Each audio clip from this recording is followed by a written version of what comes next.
Hubungan PDI Perjuangan dengan Presiden Joko Widodo tampak kian renggang. Usai tak adanya sikap tegas dari putranya Gibran soal status keanggotaan partai. Juru bicara tim pemenangan nasional Ganjar Mahfud, Ciko Hakim menegaskan, TPN siap menangkan pasangan Ganjar Mahfud tanpa sosok Jokowi.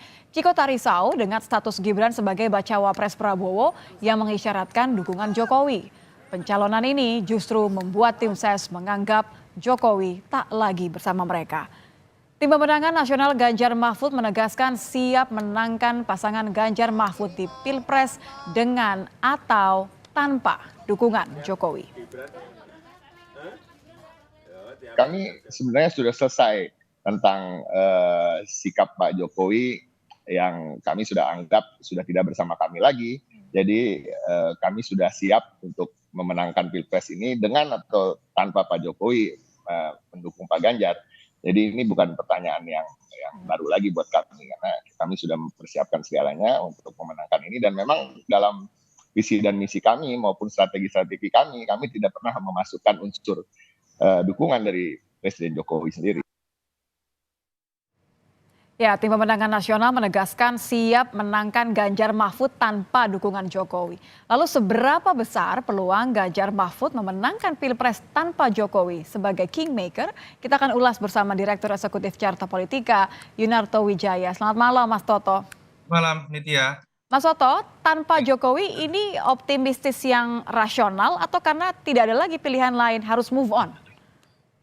Ya, pertama memang ada sebuah asumsi ya bahwa Pak Jokowi tingkat kepuasan publiknya masih cukup tinggi untuk seseorang yang akan pensiun. Sehingga dianggap siapa yang di-endorse oleh Jokowi kemudian lebih punya potensi untuk menang. Asumsi itu betul dalam logika elektoral.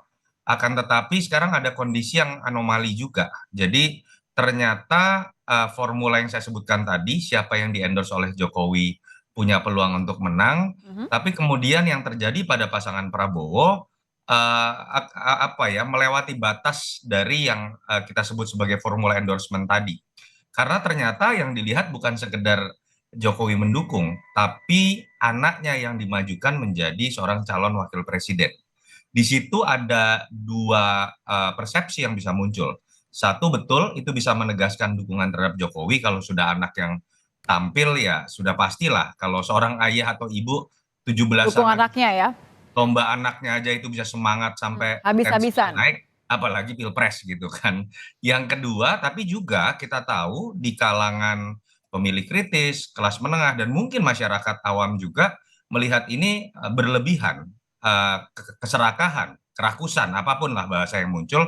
Sehingga kalau kita baca dalam media monitoring, sosial media monitoring, big data, 3 minggu terakhir itu kan ramai dengan perbincangan mengenai majunya Gibran, dan itu tonnya negatif. Jadi apa yang tadinya bisa menjadi sisi positif saja dalam endorsement Jokowi, sekarang juga memiliki sentimen negatifnya. Apakah akan lebih kuat sentimen positif atau negatifnya keberadaan Gibran sebagai calonnya Prabowo, itu akan bergantung pada narasi yang berkembang nanti.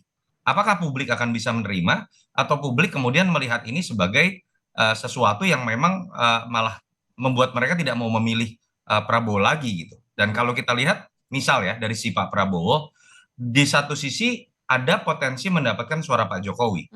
Andai kata misalnya ada pemilih Jokowi yang misalnya nggak masalah politik dinasti, ya, loyalis artinya ya. tetap pilih misalnya, fanatik buta misalnya. Tapi kan ada juga pemilih Pak Prabowo yang kita tahu kebanyakan masih berasal dari pemilihnya di 2014-2019 yang anti Jokowi.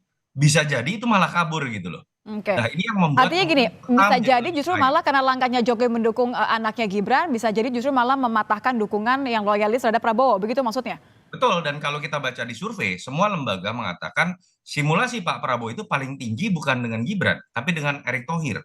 Lalu kemudian dengan Ibu Khofifah, dengan Gibran itu memang memancing sebuah kebingungan dan potensi kaburnya sebagian captive market Pak Prabowo. Disitulah peluang dari pemilih Mas Ganjar untuk bertambah, dan juga bahkan pemilih Mas Anies untuk bertambah, itu malah bisa terbuka. Akan Oke, bergantung ini dari menarik Mas bagaimana Toto. Kalau Nah, Anda katakan soal peluang, efek kejut itu kan biasanya kan ya 50-50 ya, artinya bisa bisa works gitu atau bisa juga malah tidak.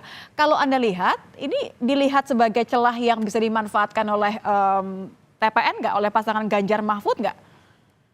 ya, di satu sisi memang ada potensi apa ya kekagetan juga dari sebagian pemilih Jokowi ketika ternyata yang tadi memilih Ganjar misalnya, oh ternyata beneran nggak milih Ganjar. Itu resiko psikologis yang harus dihadapi. Tetapi peluang, apalagi ketika berbicara putaran kedua, sekarang menjadi terbuka. Dulu ada logika linier, seakan-akan bahwa ketika Ganjar dan Prabowo, dua survei tertinggi masuk putaran kedua, pemilih Mhm. Anies lebih mungkin untuk bergabung dengan Pak Prabowo karena Mhm. sentimen historis. Tapi dengan bergabungnya Pak Prabowo dengan Gibran, musuh bersamanya ini kan tidak lagi sekedar menjadi PDI Perjuangan.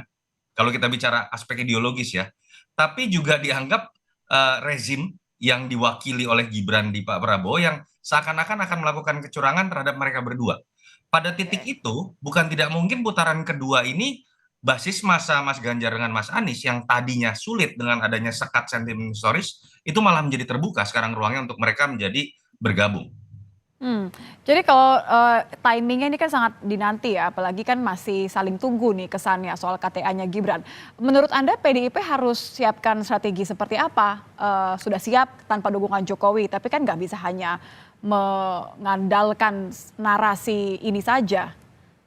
Sebenarnya simpel ya. Ketika katakanlah orang puas dengan Pak Jokowi pun harusnya kan dalam tataran rasional orang mencari sosok yang kemudian dianggap punya kemampuan dan punya karakter kepemimpinan mirip dengan Jokowi. Kalau kita bicara jujur, apakah karakter itu ada di Pak Prabowo? Pak Prabowo dengan Pak Jokowi itu dua karakter kepemimpinan yang berbeda sekali. Makanya mereka bertarung dalam dua pemilu. Ya, Latar belakangnya juga sangat berbeda, visi misinya kita tahu sangat berbeda. Pak Prabowo tapi sangat kan ada mengkritik Gibran. kartu dan lain-lain.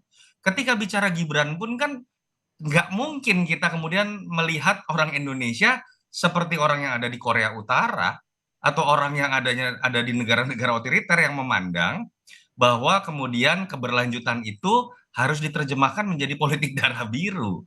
Itu seperti merendahkan pola pikir masyarakat di Indonesia ya, yang sebenarnya kan udah 25 tahun ada di alam reformasi, cenderung agak menolak politik darah biru. Itu yang saya sebut tadi sebagai langkah offside dari Pak Jokowi kalau punya niat untuk membuat keberlanjutan, tapi diterjemahkan dengan politik darah biru. Orang melihat, oh ini berarti bukan tentang sekedar melanjutkan pembangunan, Hmm. tapi upaya membangun politik dinasti dan memang ingin melanggengkan kekuasaan. Itulah yang menyebabkan mengapa pada titik ini sisi positif dari endorsement itu juga akhirnya memiliki sisi negatifnya. Peluang dari Mas Ganjar menjadi terbuka kalau mereka berhasil membangun narasi yang kuat bahwa apa yang dilakukan oleh kelompok sebelah adalah sebuah apa ya, katakanlah sebuah kesalahan dalam demokrasi. Di sisi lain juga mereka harus memperkuat persepsi di publik bahwa Ganjar dan Mahfud yang memang bisa memiliki kapasitas untuk melanjutkan Jokowi dibandingkan pasangan lain, termasuk dibandingkan dengan Prabowo Gibran, walaupun ada anaknya Jokowi. Oke, tapi artinya tetap bisa, gini dong, nggak bisa dikhawatirkan saja kalau narasi playing victim ini kan juga masih ada di permukaan ya, Mas Soto ya, nggak bisa hanya dengan itu aja dong berarti. Malah jangan, Ganjar harus menunjukkan posisinya dia tidak terpengaruh ketika tidak ada Jokowi. Pak Mahfud adalah pilihan tepat dalam konteks ini dibandingkan dengan nama-nama lain yang dulu kita sempat dengar akan menjadi cawapres Ganjar. Pak Mahfud itu simbol independensi, simbol independen. Sosok yang kita tahu nggak bisa diatur oleh siapapun dan punya karakter yang sangat kuat. Jadi kalau menurut saya sekarang malah poinnya harus dimanfaatkan nothing tulus. Mereka satu bisa berbicara melanjutkan apa yang kemudian sudah jadi keberhasilan Jokowi, tapi juga mulai bisa berbicara mengenai ketika ada kegagalan yang dialami oleh rezim Jokowi, kami siap untuk melakukan perubahan. Yang itu agak sulit dimainkan oleh Prabowo Gibran karena mereka akan ada dalam payung apapun ikut Jokowi 100% seperti bebek gitu ya. Lalu kemudian buat Mas Anies juga ada keterbatasan Ya. berbicara mengenai keberhasilan Jokowi dan melanjutkan itu bisa jadi sebuah persepsi negatif di Oke. masyarakat pemilihnya yang cenderung memang anti Jokowi.